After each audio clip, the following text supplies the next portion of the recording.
తిరుపతిలోని మోహన్ బాబు యూనివర్సిటీకి భారీ షాక్ తగిలింది. ఏపీ ఉన్నత విద్యా కమిషన్ పరిశీలనలో యూనివర్సిటీ గత 3 ఏళ్లలో విద్యార్థుల నుంచి అదనంగా 26 కోట్లు వసూలు చేసినట్లు తేలింది.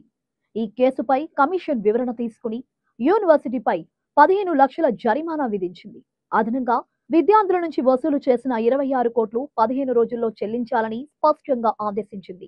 యూనివర్సిటీ గుర్తింపును రద్దు చేయాలని కూడా కమిషన్ ప్రభుత్వం ముందుకు సిఫారసు చేసింది. ప్రభుత్వానికి యూనివర్సిటీ ఇప్పటికే జరిమానా చెల్లించిందని సమాచారం. కమిషన్ నిర్ణయం ప్రకారం అదనంగా వసూలు చేసిన ఫీజులను విద్యార్థులకు తిరిగి చెల్లించాలి. అలాగే యూనివర్సిటీ గుర్తింపు రద్దు చేయాలని ప్రభుత్వానికి యూజీసీకి సిఫారసు కూడా చేశారు. అయితే మోహన్ బాబు ప్రైవేట్ యూనివర్సిటీ ఈ ఆదేశాలను హైకోర్టులో రద్దు చేయాలని విన్నపం చేయడంతో సెప్టెంబర్ 26న హైకోర్టు తాత్కాలికంగా 3 వారాల స్టే జారీ చేసింది. తదుపరి విచారణ అక్టోబర్ 14కు వాయిదా వేసినట్లు తెలిపారు.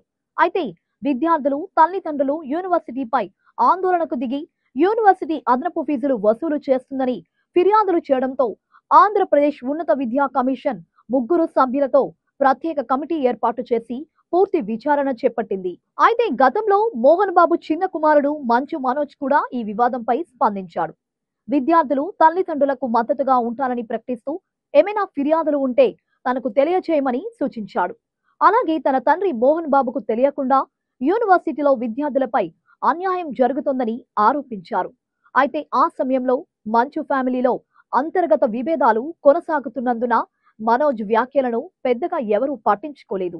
అయితే ఇప్పుడు ఆంధ్రప్రదేశ్ ఉన్నత విద్యా కమిషన్ యూనివర్సిటీలో గత 3 ఏళ్ల నుంచి విద్యార్థుల దగ్గర అదనంగా ఫీజులు వసూలు చేయడం నిజమే అని, యూనివర్సిటీ ఫీజు రద్దు చేయాలి అని చెప్పడంతో ఈ సమస్యను ఎలా మోహన్ బాబు పరిష్కరిస్తారనేది తెలియాల్సి ఉంది.